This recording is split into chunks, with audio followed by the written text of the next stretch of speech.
Je l'ai trouvé tellement effrayant comme Hannibal Lecter que j'arrivais à peine à lui parler. Nous, on connaît De Niro assez distant. Je le trouvais un peu, comme on dit, boring. C'est un DVD peut-être. Et ma mère me disait toujours, tu sais, quand tu auras 18 ans, ta carrière sera finie. Bonjour Jodie Foster. Bonjour. Merci beaucoup d'être là et on est ravis de vous rencontrer et de pouvoir discuter avec vous. C'est gentil, merci. D'autant plus pour faire une interview en français. Ok. Et on va voir comment ça va tourner. Je suis sûr que ça va bien se passer. Parce qu'en parlant de français, j'ai tapé Jodie Foster dans le moteur de recherche Google en France. Oui. Et la première chose qui revient, c'est de quelle nationalité est Jodie Foster. Ah tiens. Comme si les Français étaient encore surpris que vous parliez aussi bien le français. J'ai commencé très jeune. Alors j'ai une excuse. J'ai commencé à l'âge de 9 ans. 9 ans, d'accord. Ouais. Donc au lycée français de Los Angeles. Au lycée français de Los Angeles, oui. C'est la seule façon de le faire, c'est avec l'immersion. Et malheureusement, je parle un peu italien, mais avec un accent français à couper avec un couteau. Et comment ça se fait que vous vous êtes retrouvé au lycée français de Los Angeles? C'était ma mère qui n'avait jamais voyagé, qui n'avait jamais été nulle part. Et à l'âge de 50 ans, elle est allée à Paris, en France en fait. Elle a pris un bus de touristes et elle a dit « Non mais c'est fini maintenant, tu vas devenir actrice française, tu vas aller dans une école française et comme ça tu vas pouvoir jouer en France. » Et ma mère n'a jamais appris le français. Elle a passé quand même pas mal de temps ici après. On avait un appartement ici. Elle n'a jamais appris un mot de français. C'était moi qui faisais toutes les traductions. Mais vous, le fait d'avoir 9 ans et d'apprendre le français, vous trouvez ça amusant? Vous étiez là, pourquoi je fais ça? Pourquoi ma mère, elle m'oblige à faire ça? Non, j'adorais les langues. J'adorais les langues déjà. Même des fois, je parlais comme si je parlais japonais, comme si je parlais russe, etc. Mais même juste comme ça, n'importe quoi. Mot de salade, comme on dit. Oui, enfin, quand on m'a mis dans le lycée français, tout était en français. Alors, les sciences, les maths, l'histoire, géo, tout ça. Alors, au début, j'étais un peu perdue. Ça m'a pris quand même 6-7 mois avant de pouvoir vraiment apprendre. Ah oui, 6-7 mois et après, vous commencez à vous débrouiller. Je me débrouillais, oui. C'est quand même bien. Ouais, ça va. Moi, il m'a fallu plusieurs décennies pour parler à peu près correctement le français. C'est votre mère aussi qui a commencé à faire votre culture cinématographique aussi, qui vous a montré des films C'est vrai, enfin, parce qu'elle voulait que je parle français, elle m'a amené constamment à voir des films français. Et des films italiens, allemands. Pour elle, c'était la rêve. L'Europe, c'était la rêve pour elle. Et comme on n'avait pas de vidéo, on voyait des films 3, 4, 5 fois. Alors on voyait tous les films de la Nouvelle Vague, on voyait des films très dark, allemands, de Fassbinder, etc., quand j'étais un peu petit. Et elle était comme une sorte d'école de cinéma pour moi. Et c'était facile de trouver des films français à l'époque à Los Angeles dans les cinémas ou Il y avait juste quelques comment est-ce qu'on dit, art houses. Des cinémas d'art. Des cinémas artistiques. Et on allait très souvent. Ou alors il y avait des festivals de films aussi. Il y avait un festival de films américain qui s'appelait Filmex à Los Angeles. Alors, j'ai un petit cadeau pour vous, parce que je sais que c'est votre anniversaire dans 2 jours. C'est vrai. Non, oui, dans 2 jours, c'est vrai. Ouais, on est le 17, c'est le 19. Voilà, c'est le 19. Alors, c'est un petit cadeau. Ah, c'est gentil. Je l'ouvre. Ouvrez-le, s'il vous plaît. Okay. C'est assez spécial quand même. Je préfère vous prévenir. C'est un DVD peut-être. J'espère. Oh, génial. Tech Deck. Ah, c'est les skateboards. Ouais, alors je voulais vous offrir ça parce qu'il y a cette photo qui revient souvent sur Internet. C'est vrai. Vous faites du skate. Vous avez des souvenirs de cette photo-là Oui, parce que c'était pendant une... je faisais un film français qui s'appelait Moi, Fleur Bleue. Et c'était une scène dans le film. Et puis, pendant qu'on faisait le scène, il y avait des interviews, il y avait des photographes de plateau, il y avait des gens un petit peu autour. Il y avait même des gens de mon âge aussi qui étaient sur leur skateboard à eux. D'ailleurs, ma femme, elle a envoyé une petite invitation pour mon anniversaire. Elle a mis une couronne là-dessus. Et sinon, vous faisiez vraiment du skate à l'époque à Los Angeles en étant adolescente Oui, c'est ça ce qu'on faisait à Los Angeles. Enfin, j'étais pas très bonne, mais je pouvais tourner. Là, maintenant, je pourrais rien faire. Sur Allociné, les spectateurs notent les films. Est-ce que vous sauriez trouver quels sont les 5-6 premiers films de cette liste? Alors, c'est les spectateurs. Ah. Donc c'est le public qui a voté. C'est-à-dire leur film préféré de la public. Bon, je vais dire Silence des agneaux. C'est ça, effectivement, c'est le premier. Ouais. C'est un bon film. C'est un très très bon film. Bonjour. Docteur Lecter, je m'appelle Clarisse Darly. Est-ce que je peux vous parler? Et le deuxième, selon vous? Et le deuxième, peut-être... C'est aussi un film légendaire, pour vous aider. Dans l'histoire du cinéma. Taxi Driver. Voilà. Ok. C'est à moi que tu parles? Par contre, le troisième, je pense qu'il est plus surprenant. Panic Room. Non, et Non. c'est un film avec Tahar Rahim. Ah bah super, le Mauritanien. Ouais. Donc, il s'appelle Désigné coupable en français. Et Voilà. c'est le troisième de cette liste. Moi j'ai adoré ce film. J'ai adoré travailler Ouais. avec Tahar aussi. Vraiment un acteur merveilleux. Comment voulez-vous me défendre si vous ne savez même pas de quoi on m'accuse? Il y a des chefs d'accusation. Non, non, non.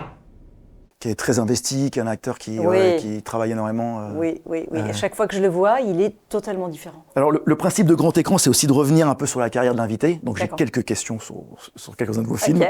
À commencer par le Silence des agneaux, vu que c'est le premier de la liste. Oui. Si je ne me trompe pas, le film est sorti à la Saint-Valentin aux États-Unis, c'est ça? C'est vrai, le 13 février. Oui. C'était un pari risqué, non? Enfin, parce que c'est vraiment un film anti-Saint-Valentin. du coup. Oui, c'était vraiment une idée très risquée qu'avait eu la compagnie de distribution Orion, qui maintenant n'existe plus. Et ils étaient très courageux, je pense. Mais pourtant, ça a fait Ah ouais. beaucoup d'argent.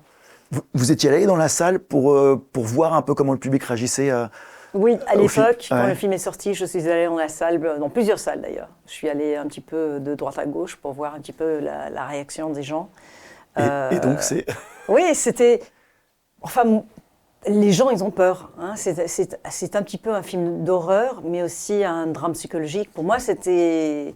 Je le ressentais beaucoup plus comme drame psychologique que film d'horreur.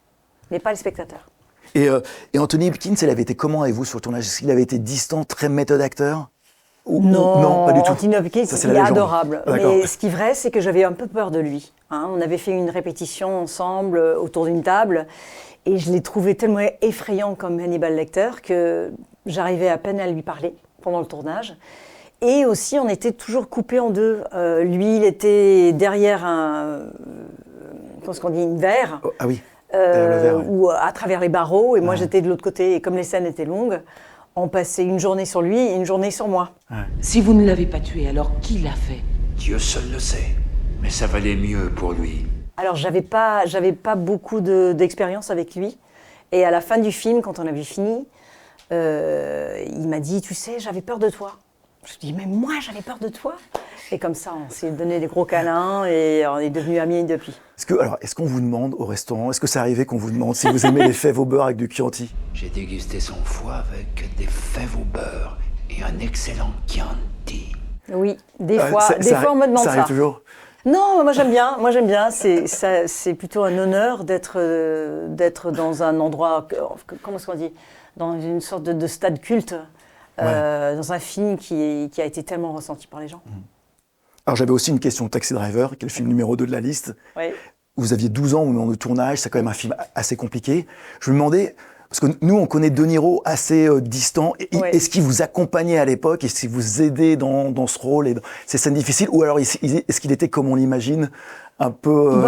Il est comme on l'imagine, c'est-à-dire peu bavard. il est un peu timide, très réservé, il parle pas beaucoup, et quand il parle, c'est d'une façon très halting, comme on dit. Et à l'époque, comme j'étais enfant, je le trouvais un peu, comme on dit, boring. Mais il était très gentil, il a voulu m'aider dans mon jeu. Alors il est venu à mon hôtel plusieurs fois, il m'a amené dans les cafés à répéter les paroles et puis aussi à travailler un petit peu l'improvisation. Ah oui. Alors il m'a beaucoup aidé à Donc, l'âge de 2 ans. Et vous aviez vu le film une fois qu'il était fini? Parce que je sais qu'il y a eu plein d'histoires de censure, enfin ils avaient peur de la censure à l'époque. Oui, Mais je l'ai vu, ouais, je l'ai vu ouais. comme tout le monde. Enfin, je pense que je l'ai vu à Cannes. C'était d'accord. peut-être la première fois que je l'ai vu, c'était à Cannes. D'accord, ah oui. Et on a gagné le Palme d'Or. Ben oui, c'est quand même un super souvenir. Oui. Et je me demandais, vous qui avez commencé le cinéma très jeune, est-ce qu'à un moment où vous faites Taxi Driver, c'était vraiment une passion, ou alors vous auriez été comme toutes les ados en disant j'aurais préféré faire une soirée pyjama avec mes copines ou, et pas être là C'était mon travail. J'avais votre commencé travail. à l'âge de 3 ans de jouer, parce qu'on dit les séries télé, Ouais. des choses comme ça. Et alors ça faisait toujours partie de ma vie. Et c'était juste quelque chose qu'on faisait comme un job de famille. Et je ne pensais jamais que j'allais être acteur quand Ouais. j'étais grande. Vous pensez que ça allait s'arrêter après? Et ma mère me disait toujours, tu sais, quand tu auras 18 ans, ça va être fini. ta carrière sera finie. Qu'est-ce que tu veux faire dans la vie? Est-ce que tu veux être docteur? Est-ce que tu veux être avocat? Alors j'ai compris tout de suite que c'était pas l'avenue choisie pour moi. Elle voulait pas que je sois déçue. J'étais toute prête quand j'étais à l'université d'arrêter. Et pourtant, je suis revenue et bon, là, ça a fini par être ma vie. Alors, votre talent est une évidence, mais est-ce qu'il y a un film où vous n'êtes pas trouvé bonne, où vous vous êtes dit... Plein. Là, vraiment, là, c'est peut-être la fin. Enfin, ouais. Ça arrivait, ça arrive, ouais. Les Accusés, en fait, où j'ai gagné l'Oscar. La première fois que je l'ai vu, je me suis trouvée vraiment que c'était une très mauvaise performance. Et je me suis engagée pour prendre les tests pour aller au cours, comment on dit, graduate school, c'est-à-dire pour suivre des cours d'acting, d'école supérieure. Ouais. Et je me suis dit, non, le jeu, c'est pas pour moi. Et vous avez eu l'Oscar? C'est ça. Comme quoi? Non, je pense que j'étais pas prête à me voir comme ça. J'avais l'impression qu'elle était trop brutale, un peu trop... C'est un film très difficile. Oui, c'était un film difficile, mais aussi elle était, comment on dit, broad, c'est-à-dire un peu plus grande que moi. Et j'avais du mal à voir ça. Vous avez toujours défendu le cinéma français aux États-Unis. Moi, je me souviens quand La Haine est sortie, vous en parliez avec beaucoup d'entrain. Oui, quand j'ai vu La Haine, je connaissais Mathieu Kassovitz parce qu'on faisait un film avec lui à ma compagnie de production. Et j'ai adoré le film. C'était pas encore sorti aux États-Unis et je lui ai aidé à trouver la distribution et on a distribué le film ensemble. Les mecs, c'est moi qui parle, son cul. C'est à moi qui parle, putain. C'est à moi que tu parles comme ça, mec. Alors, qu'est-ce que c'est pour vous un film français? Qu'est-ce qui caractérise un film français par rapport à tout ce que vous avez pu tourner ailleurs autrement? Alors, qu'est-ce qui fait un film français? Pour moi, c'est le cinéma d'auteur. C'est ça, quand j'y pense, je pense au cinéma d'auteur. D'ailleurs, c'est la raison que je voulais faire Vie privée avec Rebecca Zlotowski. Je voulais faire un vrai film français. Je pense qu'il a été assassiné. Mais par qui et pourquoi? C'est la question. C'est pas un gros coproduction à l'américaine. Je voulais faire vraiment un petit film français qui parlait de personnages, de sentiments, qui était plus personnel. Ouais, parce que j'imagine que vous avez dû avoir plein de propositions pour tourner dans des films français au cours des années. Mais vous en avez fait quelques-uns, mais jamais en premier rôle. C'est vrai, c'est la vie privée, c'est peut-être mon premier grand rôle. Ouais. Moi, Fleur Bleue, quand j'étais petite quand même, c'était un grand rôle. Mais oui, je cherchais depuis très longtemps de trouver le bon film. C'était le bon film où il y avait aussi une crainte de jouer en français Est-ce que c'est différent? C'est très différent, c'est très difficile quand même de jouer dans une langue étrangère. L'improvisation, la spontanéité, c'est difficile de le trouver quand on cherche les mots. Ouais. Alors, je suis venue il y a 3 semaines avant le tournage pour pouvoir... je sais pas, m'intégrer dans la culture française. J'ai essayé de ne pas parler l'anglais du tout. Alors j'étais venue seule. Et ça m'a aidé un petit peu, mais quand même, j'avais la trouille quand même. Dans le film, on le voit quand vous parlez français, et il y a 2-3 scènes en anglais. Oui.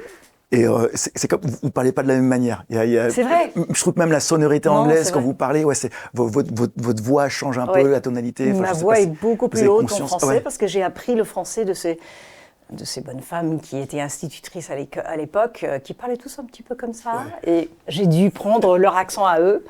Mais c'est vrai que mon personnage dans le film, Eliane Steiner, ce qui est différent chez elle, c'est que, oui, c'est vrai qu'elle est forte, qu'elle a des opinions, mais en même temps, elle est frustrée parce qu'elle a de l'angoisse, parce qu'elle a du mal à se communiquer parfaitement dans cette langue.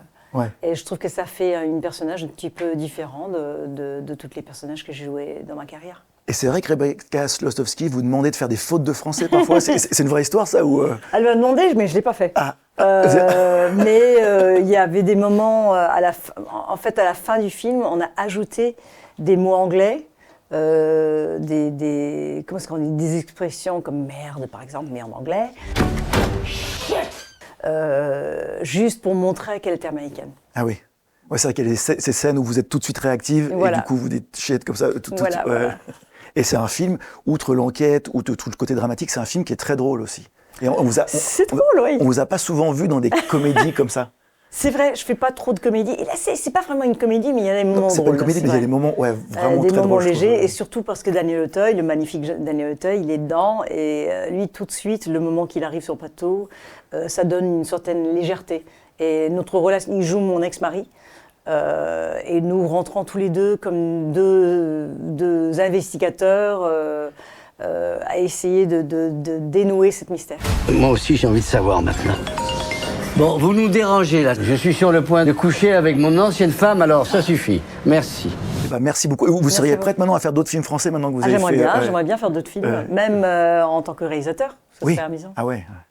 Eh ben, merci beaucoup. J'ai un autre petit cadeau pour vous remercier. Génial. Ah, des fleurs, c'est gentil. Voilà, pour votre anniversaire en avant. Merci. Elles sont belles.